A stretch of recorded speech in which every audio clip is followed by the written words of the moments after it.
Today on CCX News, two Crystal Council candidates separated by just one vote. Now they're subject to a historic recount. Crystal City staff got to work Thursday morning recounting ballots from the Ward 3 Council election. As Emily Haugen reports, it's Crystal's first known council recount in the city's history.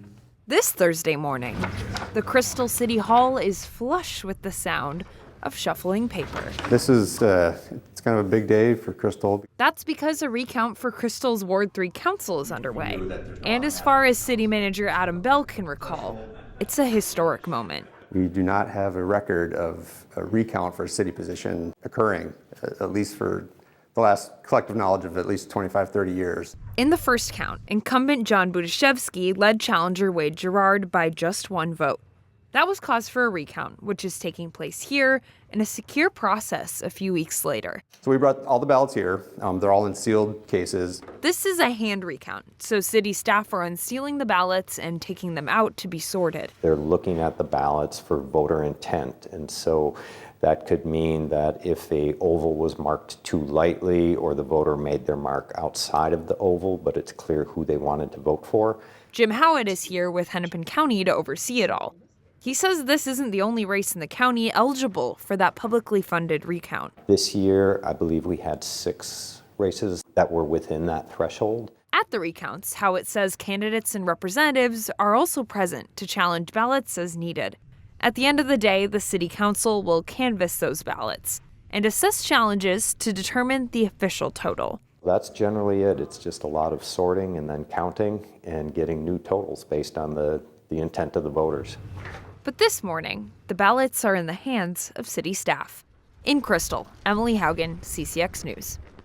The results are in Thursday afternoon and went unchanged in the recount. John Budashevsky once again defeated Wade Gerard by a single vote.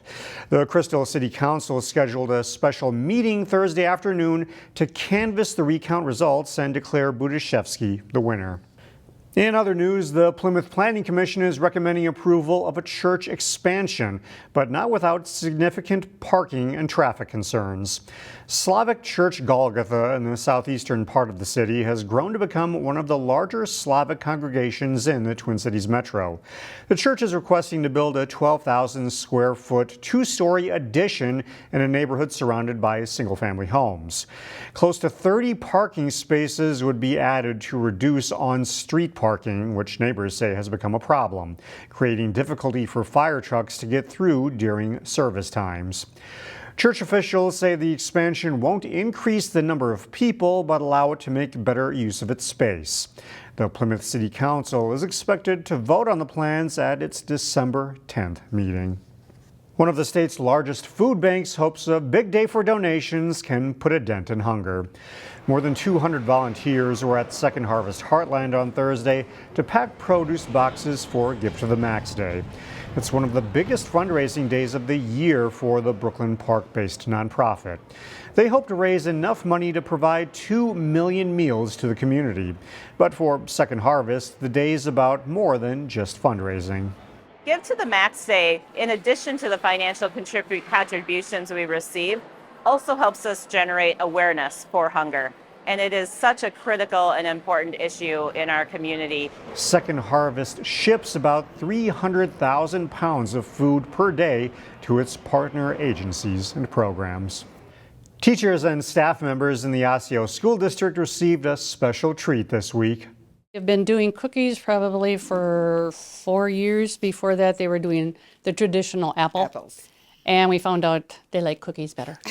Members of the Osseo Maple Grove American Legion made a big cookie delivery Thursday to Maple Grove Senior High School in honor of American Education Week.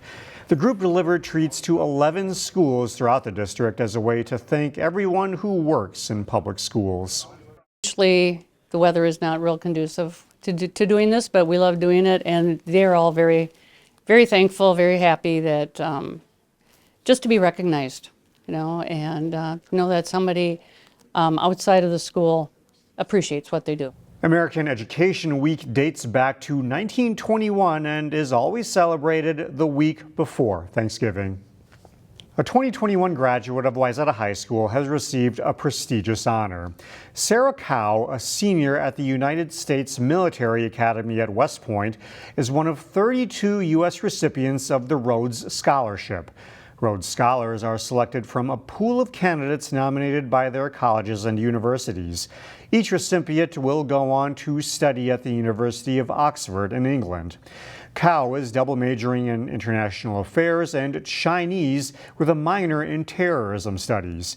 She is the only recipient from Minnesota in this year's class. Finally, in this segment, kids at a Brooklyn Park Elementary School got a chance to let off some steam after meeting an important goal. Students at Monroe Elementary brought in more than $25,000 for their school. As a reward, the top 10 earners got to spray a teacher with silly string during an assembly. The PTO vice president said the money they raised will help fund new technology and field trips. Fundraisers like these become more important as the school district continues to deal with budget cuts. These funds go towards continuing educational needs and making sure that our curriculum stays up to date. As another reward, teachers had a sport competition in inflatable costumes and were hit in the face with whipped cream.